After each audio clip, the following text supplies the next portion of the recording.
Hi, my name is Hexa and I have ADHD, and in today's video I'm going to be sharing some of the things that I struggle with that I wish other people understood. If you're also neurodivergent, then some of these things will be really relatable, and if you're not, but you love someone who is, then hopefully this will help you to understand them better and seek out solutions for more peaceful cohabitation and potentially how you can support your neurodivergent friend, partner, or loved one. First up is the last 20%. I really struggle with finishing things, and that can range from small everyday tasks to big important projects. In particular, it's very common with things like art, which are really important to me. I'll start a painting, get about 80% done with it, and then I will start a new painting and never finish the previous one. I think in cases like that, when it comes to something that I really care about, it stems from a fear of failure. I'm like, oh, this is going so well already. I'm so happy with this so far, and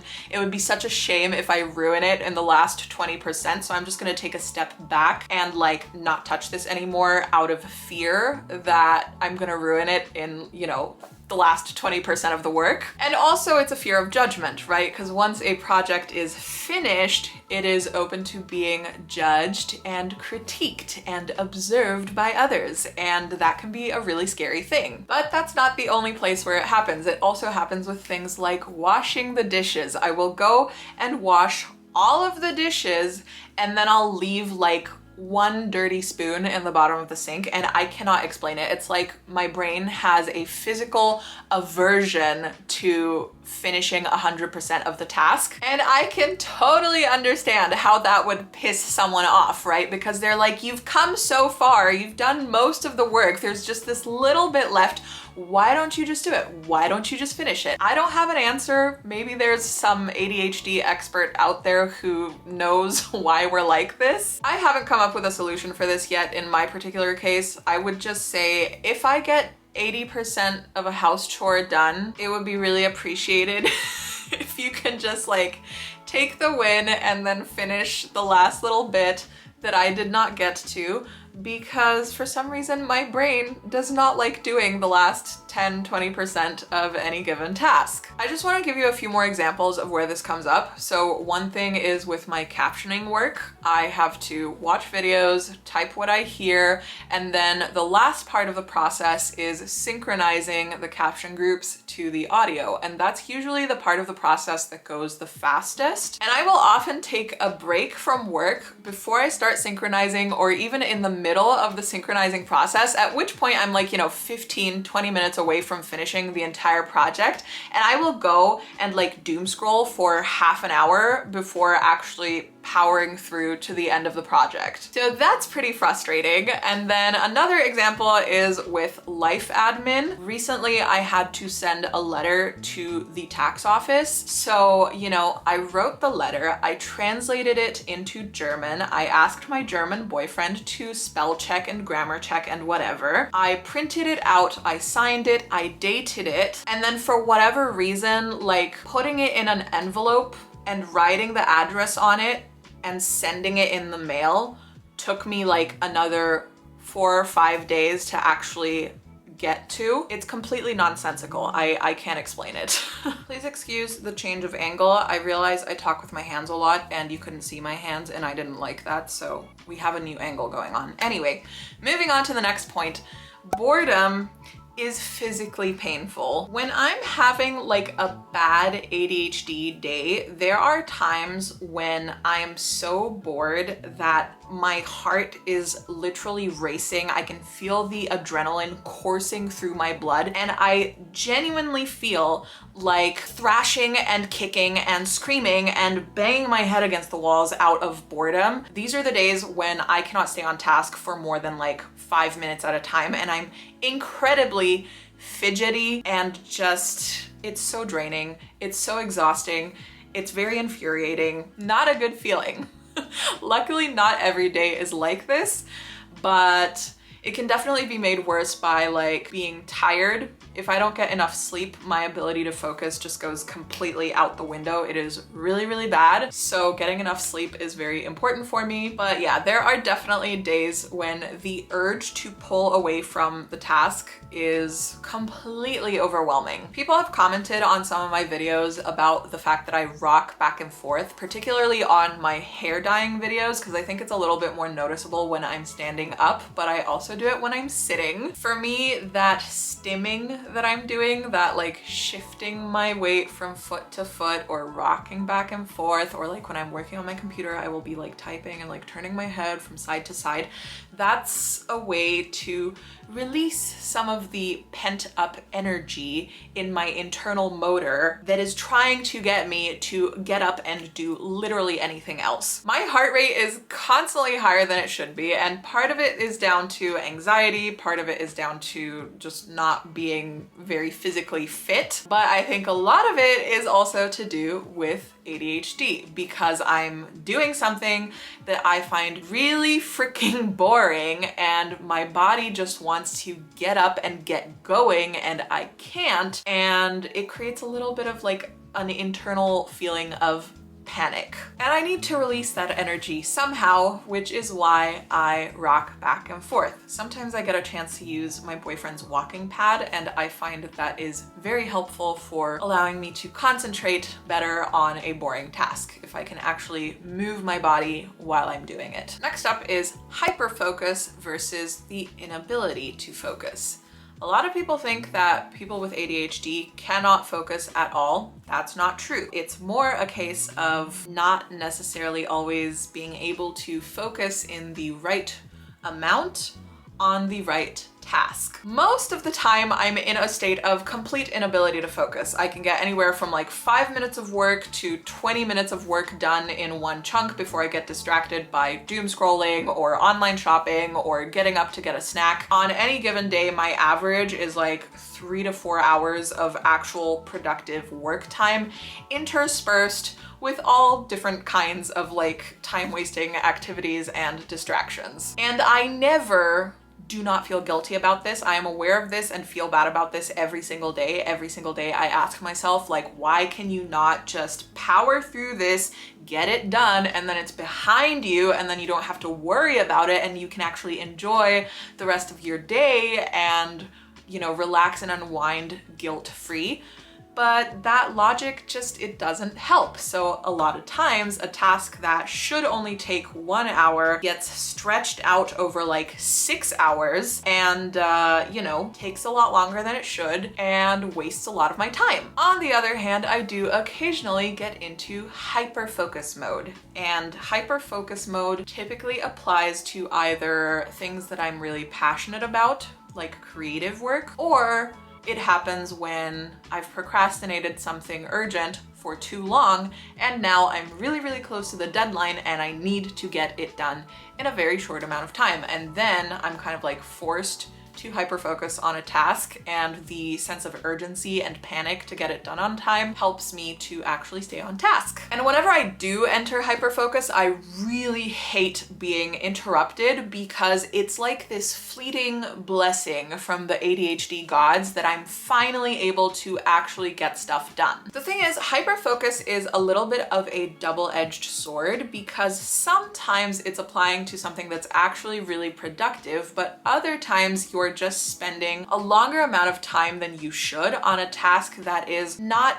that important that it warrants such an extended period of your attention. Also, hyperfocus can come at the cost of everything else, including self-care. I don't want to get distracted. I don't want to interrupt myself. I'm trying to knock out this work all in one go, so I will procrastinate basic things like getting up to drink water if I'm thirsty, getting up to go pee if I need to pee, getting up to get a snack or eat if I'm actually hungry, because you're just riding on such a high and you know it's not gonna last forever and you don't want it to end and you don't want to do anything that might possibly encroach on that time. I know if I stop to eat in the middle of my hyperfocus session because I'm genuinely hungry, I will completely get out of my groove. You know, my blood sugar is going to spike and then crash. I'll probably probably get sleepy afterwards and just totally lose momentum. I won't be able to catch that focus back again. So instead, I just delay eating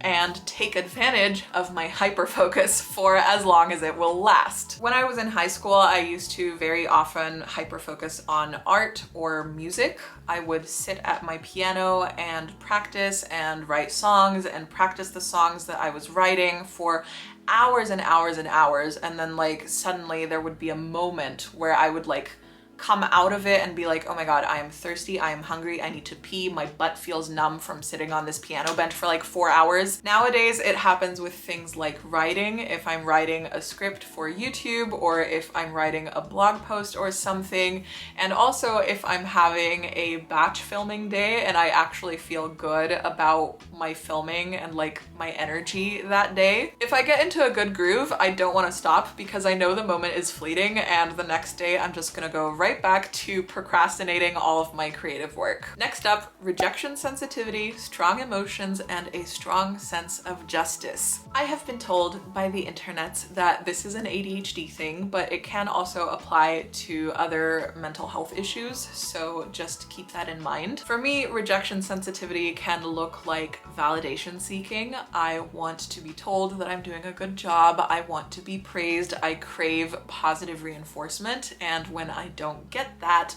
or when I feel like my efforts are going unnoticed, that can be really demoralizing and feels like rejection. I also sometimes fall into that like, are you mad at me kind of frame of mind if someone's energy is even slightly off. You know, if someone is tired and they're not giving me as much affection or attention as they usually do because of it, I will start to feel like I did something wrong to cause that.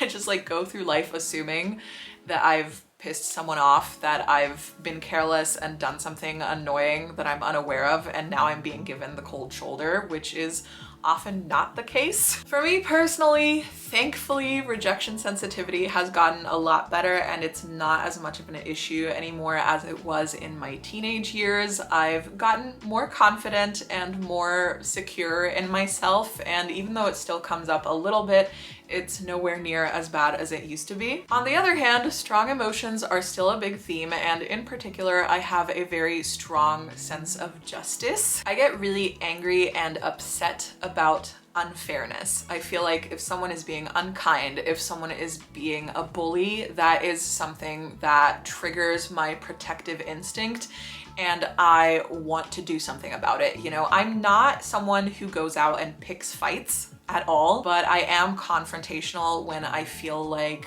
the situation deserves it. I really hate people who power trip and kind of like abuse the power and influence that they have over somebody else. I kind of think this comes down to a difference in conflict resolution strategies. Like some people go the de-escalating route, right? If somebody is being a bully and is being unreasonable, but that person also is in a position of power, then some people have the instinct to make nice with them, don't anger them, don't approach them, like try to just keep your head down and keep that person appeased to avoid them having a reason to escalate things further. To me, that's unfair because I'm like, nobody should have to live in fear when somebody else is the one that is doing wrong. My approach is kind of the opposite. I feel like you should be proactive. If someone is acting inappropriately, being cruel, being unkind, you should confront them. You should tell them that their behavior is not okay and that they should stop. And if they don't stop, you should defer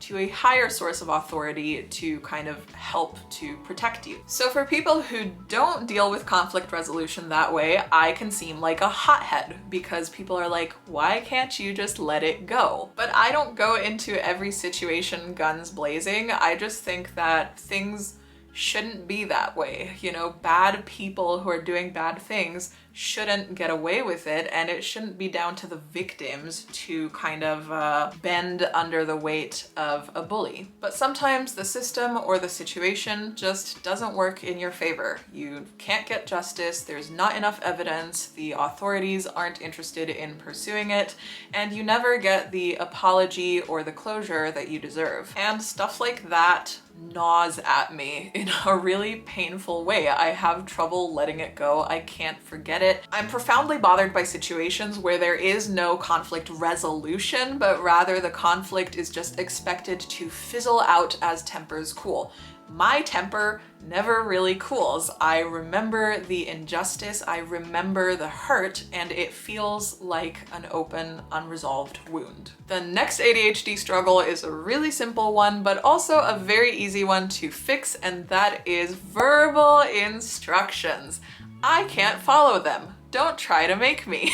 Please just write it down or text me or make sure I set an alarm to remind myself. My brain really struggles to hold on to multiple pieces of information at the same time. So if you're giving me verbal instructions, especially for something that is a multi-step process, I am not going to remember the order that things need to happen in, and I've probably spaced out by the time you've moved on to telling me the second step. Sometimes my mom will give me like cooking instructions when I'm helping her with prep, and she'll be like, let the soup come to a boil and then turn it down to medium heat and then add the salt and pepper and then cut the carrots into large chunks. And meanwhile, my eyes are just glazing over and my brain is like wandering in a million directions because I'm like, how am I going to hold on to all of that information? So if you want your ADHDer to help you with something, please just text them and make sure they set an alarm to remind themselves, because forgetting to do things is also a big thing. It's not included in the verbal instructions thing, but I think it's also relevant. The other day, my mom,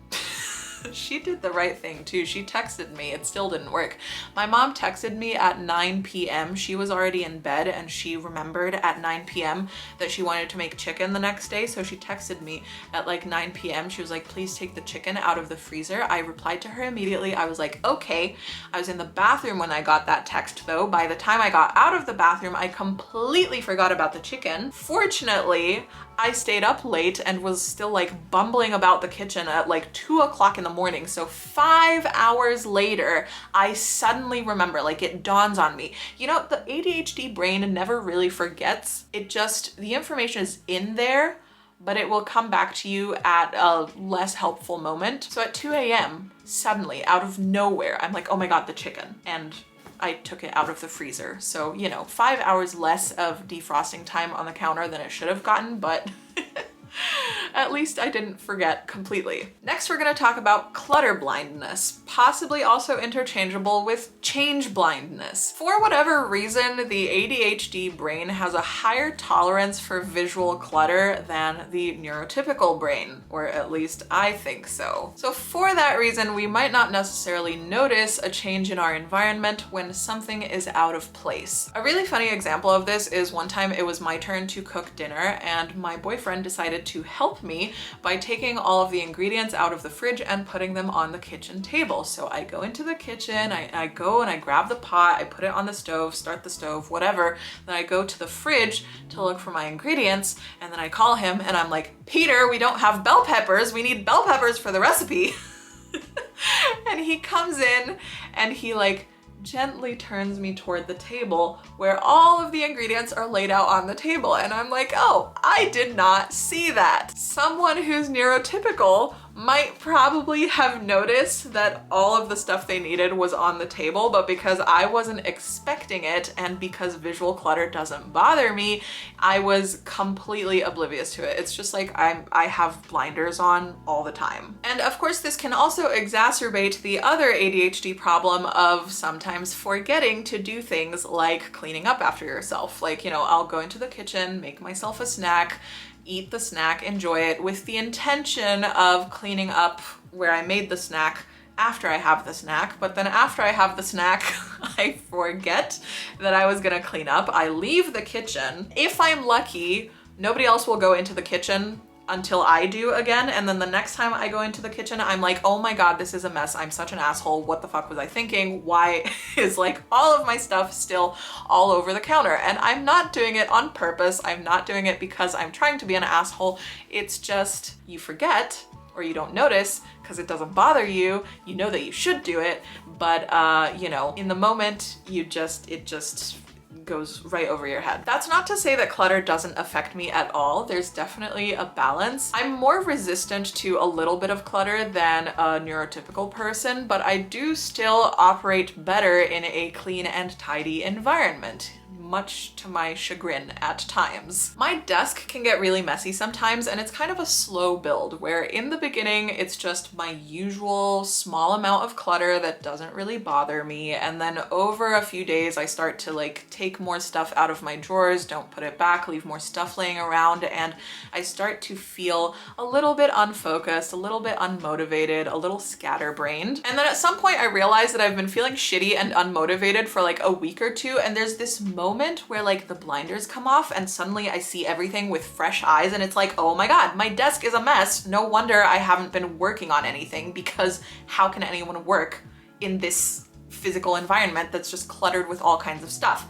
So then I get into cleaning mode and I put everything away and I wipe down my desk and everything is fresh and new and sparkly and shiny, and I get that really nice like before and after effect. That's the thing, is like the logical thing to do is to tidy a little bit every day and not let it get to that state. But for me, I like the big dramatic before and after. I hate cleaning when I feel like I can't see the difference after I've cleaned. It's like, why make the effort if you don't get to feel good about it? Whereas once things have been allowed to come to a big mess, at least you really see the difference after you clean up and you get to feel like you have a whole new space. Next, let's talk about transitions between activities. My boyfriend will like seamlessly do one thing and then move on to another thing without any dead time or space in between those two activities, and I find it really amazing and admirable, and I cannot do that at all. For me, every task that I work on requires like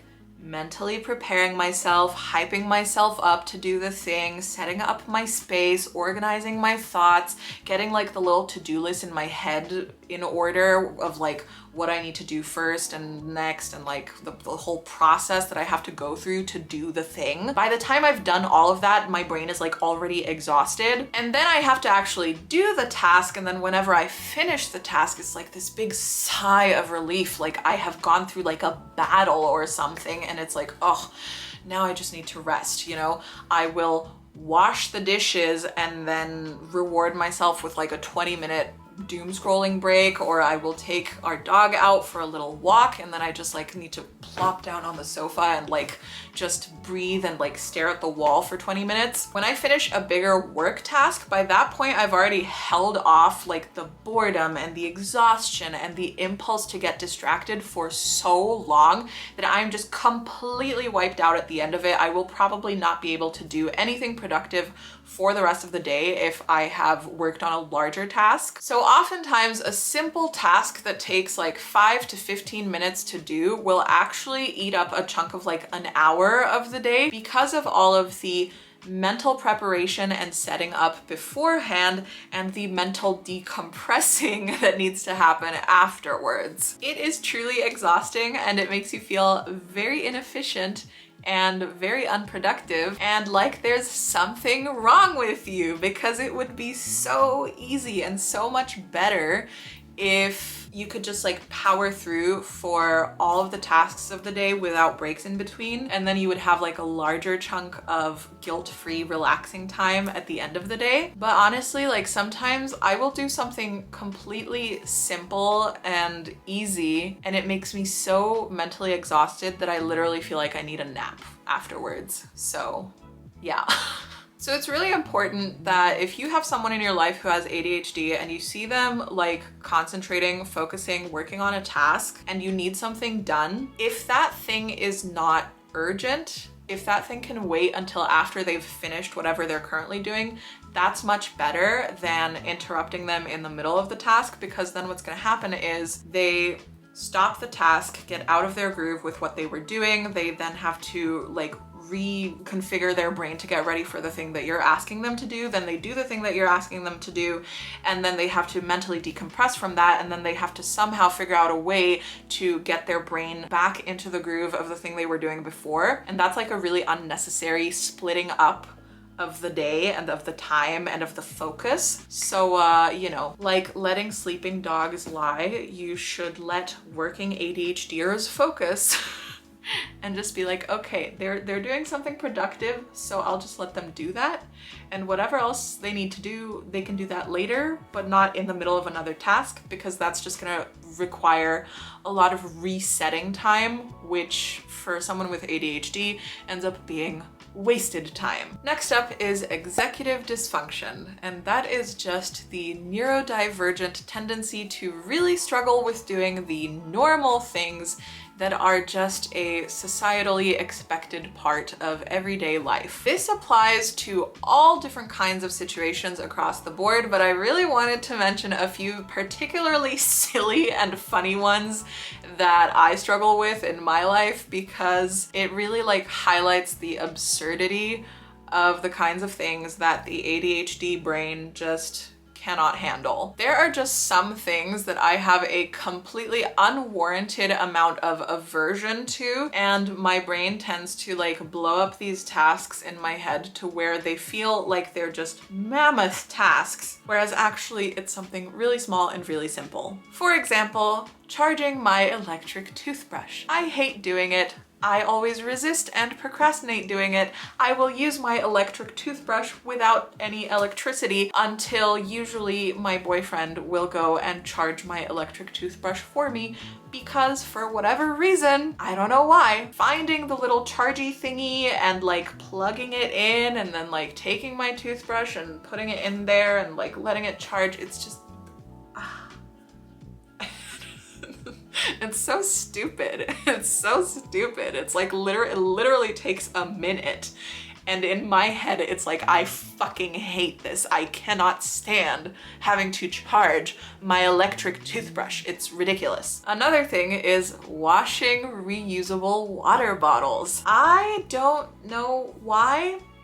Because I know they need to be washed. I know they will get moldy and disgusting and slimy inside if you don't wash them, and it's really bad for your health. We even have like one of those special sponges, like stick spongy thingies for cleaning reusable water bottles so that you don't have to like shove your hand in there and it's not uncomfortable. Like, we have the perfect tools for me to be able to do it. I still hate doing it. Part of me thinks that it's because I have a feeling that I can taste the soap after I've freshly washed my reusable water bottle. I think it's really all just in my head, but I will very often ask my boyfriend to wash my bottles for me, because if somebody else washes it, then I can kind of ignore the imaginary taste of soap. Oh boy. It's so idiotic saying it out loud. Ugh. Big light, changing sunshine. Ah. Let me just, okay. Whoa, acclimating, okay.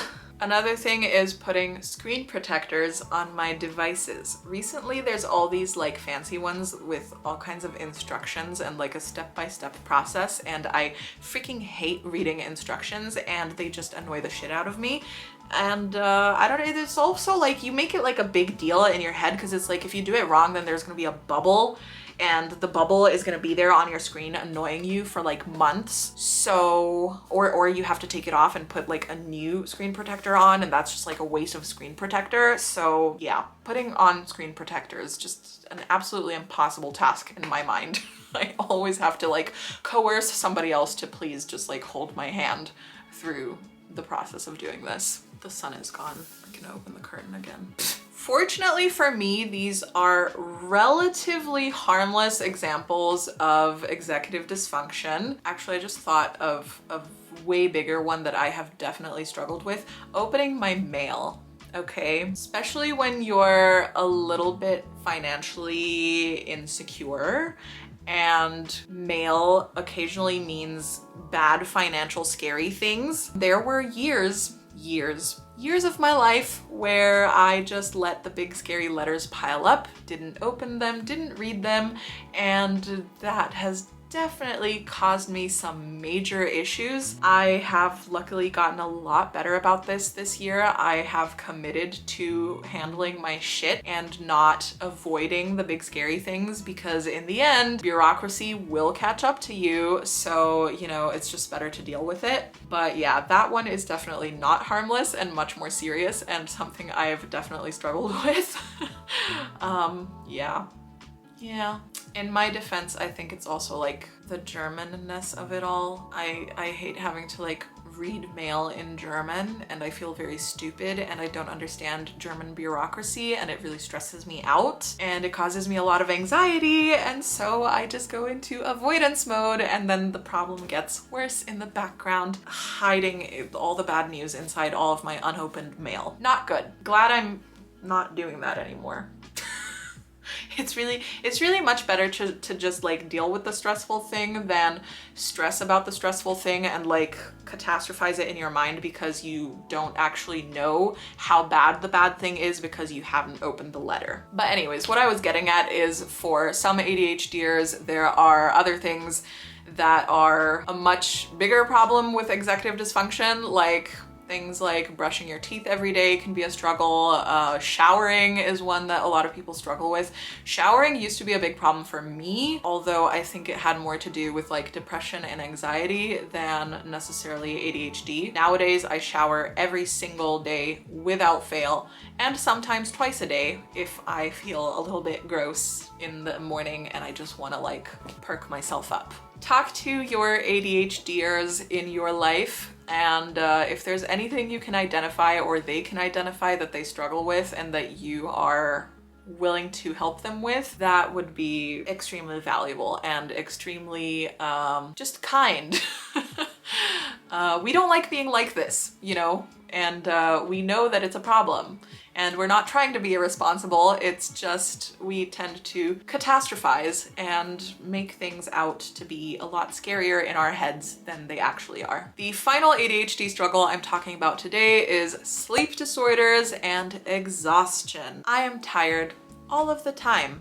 I cannot remember the last time that I woke up in the morning and felt genuinely rested. Apparently there is some pretty strong correlation between ADHD and sleep disorders. That's like scientifically known. I'm pretty sure in my case that I have delayed sleep phase syndrome, which means my circadian rhythm is off and I do not get sleepy until much later than is socially acceptable, like usually between 2 to 4 a.m. And when I do go to sleep at what is considered a normal time, my sleep quality is really, really bad. I wake up really tired. I wake up more times during the night. I struggle to fall asleep, and I will often need more sleep than usual just to compensate for it, or I find myself needing an afternoon nap. Also, aside from the impact of the sleep disorder by itself, I am just constantly exhausted. Everything that I need to do on any given day takes me more mental and physical energy to do than it would for like a neurotypical person. It really does feel like using twice the amount of energy to do half the amount of work. And so you constantly feel like a failure. You constantly feel like you are behind. You are constantly judging yourself for not being able to just function normally. And of course, from the outside, a lot of people don't understand, so they perceive you as lazy, disorganized, and slow to get through tasks. So that sucks because you're over here like trying your best and burning yourself out just trying to keep up. And most people don't understand that struggle and don't see that struggle, and so they're just like, what the hell is wrong with you? And you're just like, what the hell is wrong with me? So please try not to judge people with ADHD for not being a morning person, not being able to go to bed on time, and needing more sleep than usual to feel rested. To conclude this video, even with all of the self-awareness and the therapy and the research and trying to understand myself and have compassion for myself as a person with ADHD, I still struggle not to judge myself through a neurotypical lens. It's hard to accept that ADHD is a disability, even though I know it is. but I will go through every justification and every explanation as to why it's actually not that bad and I'm actually not disabled and I'm just being lazy and I just need to hold myself to a higher standard and try harder. Those thoughts are really hard to banish because you don't want to have a disability and you don't want to operate in a way that is considered suboptimal. The disconnect between having ADHD and all of the struggles that come with it and being a highly ambitious person who wants a lot out of life is a really difficult bridge to gap. Gap to bridge? Gap to bridge? Oh my god. Bridge to gap? Fuck.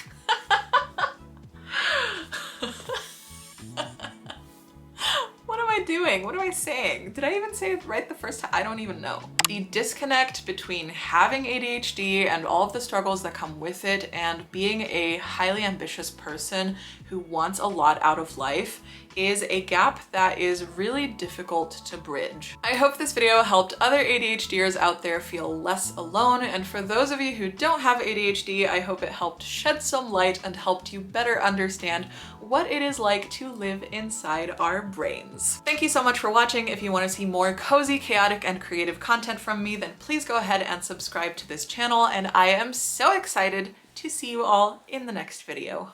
Bye!